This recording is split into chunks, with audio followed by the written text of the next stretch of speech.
J'ai vu tout ça dans mon rêve.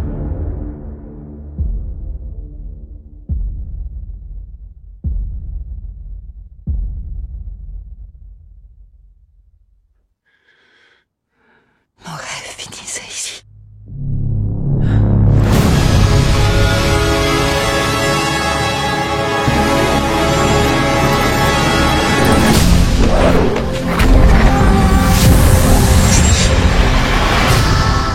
Je connais encore le kung-fu.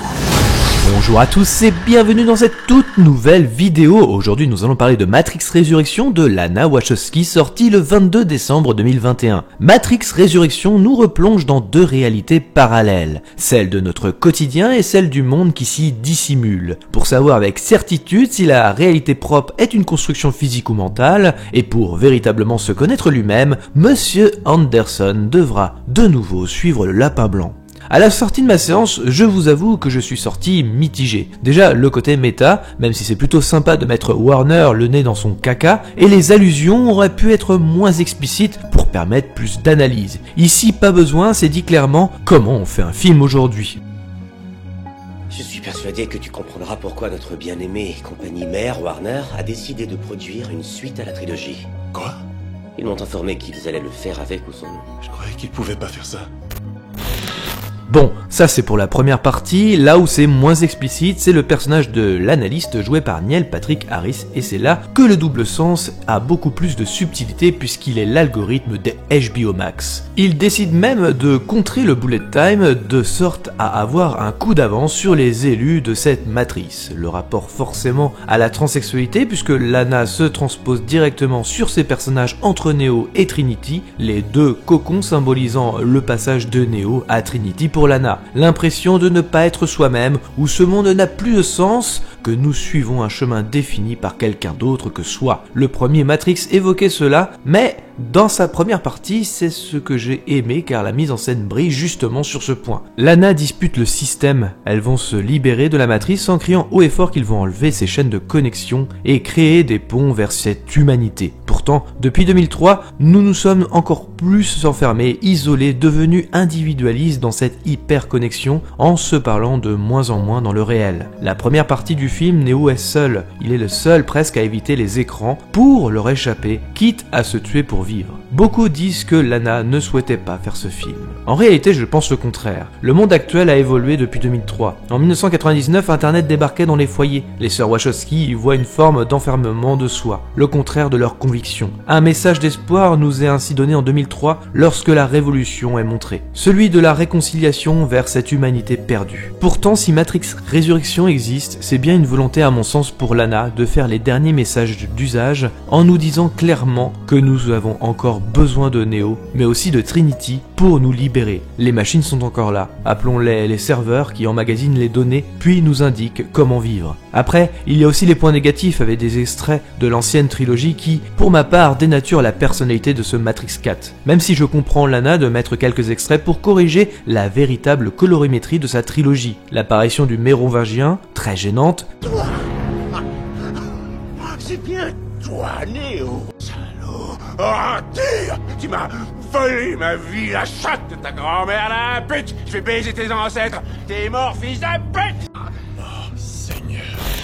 Certains moments d'action ne sont pas trop mémorables, il manque le plan qui restera dans les mémoires. Je ne vais pas revenir sur l'importance des couleurs sur le bleu et le rouge, bien présent dans le cadre, le rouge sera toujours mis en avant pour les différentes sorties pour s'échapper, le bleu qui sont là pour le contrôle. On a 60 ans à rattraper et parfois c'est assez confus, où cette partie va trop vite et c'est bien dommage. L'histoire de la guerre et la paix avec les machines, c'est assez vite expédié et c'est bien dommage. On crée aussi des ponts entre l'humanité et les machines. Ici, Lana est consciente que les machines peuvent aussi faire le bien et peuvent créer des choses merveilleuses, ici symbolisées par la fraise. C'est assez intéressant pour le coup. Le rythme est assez inégal, créant une ligne droite où les personnages, ne s'arrêtent jamais. Comme une machine finalement, toujours en continu, cela donne des aspects d'un film un peu inégal, mais pas dénué non plus d'intérêt. S'il y a une scène d'action qu'on peut retenir, c'est celle des bots de la matrice qui se suicident pour arrêter Trinity et Neo sur la moto, symbolisant les gens sur internet, avec une pensée unique qui se jette à corps perdu pour empêcher les gens qui pensent par eux-mêmes de tracer leur propre route.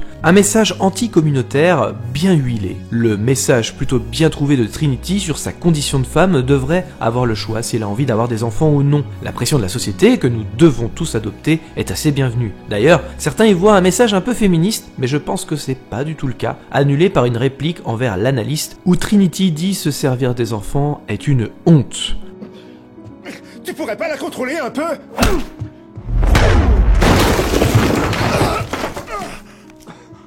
Ça, c'était pour avoir utilisé des enfants. Deux élus ensemble, une diade pour le coup bien écrite, ou peut-être une critique envers le dernier Star Wars, qui sait. Il y a bien deux élus dans cette matrice. Un hommage, je pense, à ses parents décédés. Les faire revivre et les symbolisant en deux héros connectés qui ne pourraient pas vivre l'un sans l'autre, créant quelque part un équilibre de cet élu en un tout. Bon, dit comme ça, j'encense le film, mais c'est ce que j'ai ressenti dans le positif. Et à côté de ça, le film reste assez pompeux dans certains messages un peu lourds, ou même des références appuyées pour être sûr qu'on soit pas débile, ce qui annule aussi certains propos que je tiens parfois, comme les références appuyées sur Alice et de l'autre côté du miroir, qui sont une échappatoire dans cette nouvelle matrice. Bon, d'un autre côté, se regarder en face de temps en temps pour revenir dans le réel, c'est mieux que de regarder un smartphone qui ne fait pas du tout échapper à la réalité, mais au contraire te contrôle. Bonne idée sur ce point, mais comme je le disais, les nombreuses références à la dernière trilogie, histoire de te dire, bon, on remet l'extrait sinon tu vas pas comprendre. Le plan pour libérer Trinity, un peu hasardeux, pas besoin de pilule rouge pour elle, le côté méta parfois pompeux sur l'industrie, je veux dire, on est au courant. Est-ce qu'appuyer de façon explicite est vraiment pertinent? Je pose vraiment la question. Ou même le personnage de Bugs, référence au Bug et à Bugs Bunny, le lapin blanc. Bref, certaines choses sont expliquées et montrées avec de gros sabots. Son côté méta est là car le film passe son temps à se poser la question lui-même de sa propre existence. Autant le premier quart d'heure ça peut être sympa, et la question mérite d'être soulevée, mais c'est presque la moitié du film. Matrix nous a appris justement à mieux analyser les films, à avoir un autre regard, à ne pas lire la surface des choses, mais à être plus analytique pour recevoir un film. Donc il y avait une dernière question là-haut. Oui, bonsoir. Bonsoir. À vous. En plus donc de l'évidente critique envers la Warner qui est faite par Lana Wachowski dans ce film, je me suis posé la question de savoir s'il n'y avait pas aussi une critique envers, par exemple, ma génération, qui a découvert Matrix, on avait une dizaine d'années en 99, et on l'a pris comme un gros divertissement avant de se rendre compte, par nos cours de philosophie au lycée, qu'on nous a présenté Matrix avec une lecture un peu plus sérieuse, un peu plus rigoureuse. C'est à cette époque-là où on a pu se dire, ah ok, il y a un film à message, et moi, c'était pour moi personnellement une première lecture de dire, dans beaucoup de films, il peut y avoir des messages cachés et que j'ai après décrypté par la suite. Et je me suis demandé si dans celui-ci, il n'y avait pas un espèce de challenge à me dire aussi, est-ce que je vais comprendre ce film-là? Comme vous l'avez dit, il y a des commentaires, beaucoup de commentaires, avec des images des premiers films pour, voilà, je t'explique ce que c'est, ce que j'ai voulu décrire, mais après on part aussi des fois dans des choses assez, assez bigarrées, assez confuses, et pour nous mettre sur le challenge. Donc est-ce qu'il n'y a pas aussi une certaine forme de critique envers le public que j'ai pu être à l'époque? Ah, pour aller dans l'autre sens, moi je me suis reconnais dans un personnage, c'est le personnage, j'ai plus son nom, mais c'est celui qui joue le flic dans... Non, quand même pas. Je me respecte un peu. Non, c'est le personnage qui joue le flic dans Sense8. Et il est Néo... Berg, ouais. Et il est, en fait, il est néo-analyste ou je sais plus quoi. En tout cas, on suppose que c'est un néologiste, voilà. Plus, un jeu de mots en plus. Et voilà, c'est celui qui l'a décrypté, qui est super fan, qui se retrouve face à Néo, en disant ouais, je sais tout de vous. Et moi j'ai passé, comme je disais tout à l'heure, quasiment 20 années de ma vie, pas compressé, mais voilà, je sais que Matrix c'est quelque chose comme vous a été assez formateur en fait dans mon rapport au film, au cinéma. Je sais que c'est vraiment le film qui m'a, voilà, pareil, libéré de cette conception au cinéma hollywoodien égal méchant, et pareil égal gros divertissement neuneux. Et petit film d'auteur, forcément c'est intelligent. C'est dichotomie qui est complètement absurde, mais on s'accroche comme une petite à ces postures-là finalement, même encore aujourd'hui. Hein. On est encore saturé finalement de réflexes conditionnés, notamment là actuellement il y en a qui me gave énormément, et je suis très content de voir que Lana n'est pas tombée là-dedans, mais c'est de dire par exemple que le CGI, les images de synthèse, c'est mauvais. Donc en fait tous les films actuellement font leur communication en disant non, on a tout fait en dur, en live. Ce qui est très rigolo, c'est de voir après, alors, rigolo et un peu dramatique, c'est d'aller voir les techniciens SFX, souvent qui sont eux sous-payés, qui sont les petites mains et qui disent non. Je crois que c'est Patty Jenkins sur Wonder Woman 84. Elle dit non, cette scène-là, on l'a faite en dur, elle était contente de la faire en dur. Et, le mec a dit no it's not, no you don't. Non, c'est de l'image de synthèse et non, vous n'avez rien fait en dur. Il y a des choses complètement absurdes qu'on voit actuellement. Donc on est toujours sur ces positions-là. Ces positions très manichéennes, comme quoi il y aurait un bon, un mauvais cinéma. Et actuellement, Hollywood en plus travaille sur cette méta-narration en fait. On nous fait croire qu'il y a des auteurs ou commandés Marvel, alors qu'en finalement, il y a près de 50% du film de l'image de synthèse qui est littéralement réalisé par les équipes SFX. Le réalisateur n'a absolument pas la main sur les films Marvel, sauf peut-être quelques-uns. Sur Marvel. James Cameron sur Marvel? Non. Oui. Non, mais qui n'a pas la main sur cet aspect-là et qui laisse faire les prévisualisations, les équipes techniques et qui s'occupe juste de shooter les séquences de dialogue. Donc sur un film Marvel, je suis pas sûr que ce soit la portion congrue, quoi. Donc voilà, on est sur un film qui nous avait déjà pas mal éclaté ses préconceptions. Nous avait dit oui, on peut faire de la philosophie avec du kung-fu.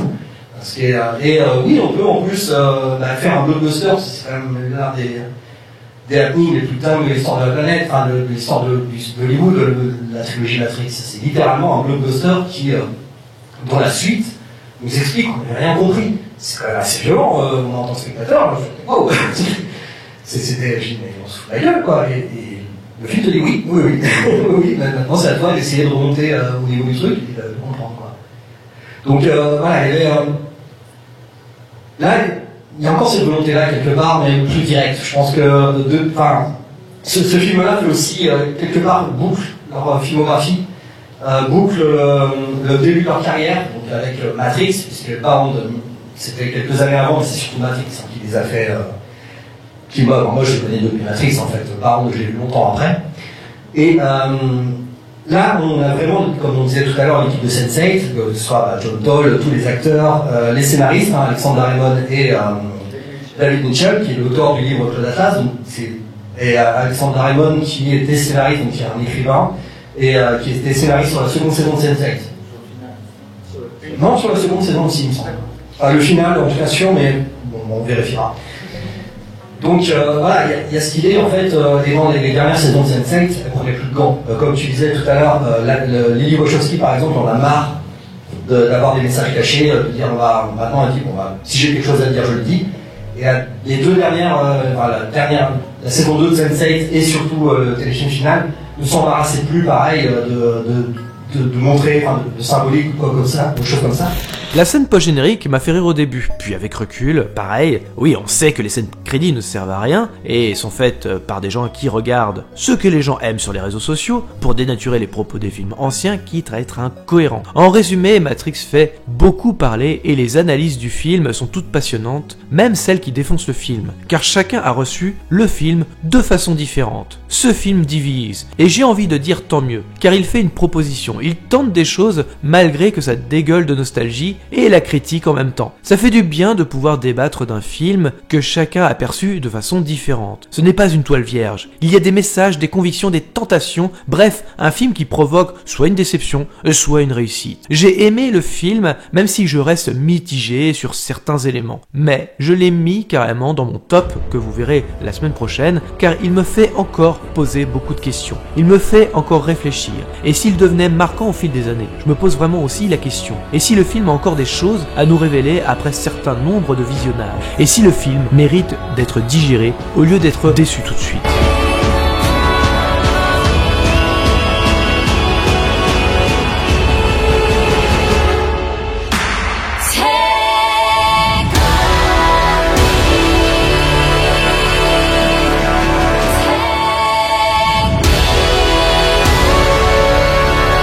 Merci à tous d'avoir regardé cette vidéo, je précise encore qu'il ne s'agit que d'un avis et non d'une pensée unique. Pensez à liker, commenter, mettre un pouce bleu et d'activer la cloche pour ne rien rater. Nous sommes disponibles également sur les réseaux sociaux Facebook, Twitter, Instagram.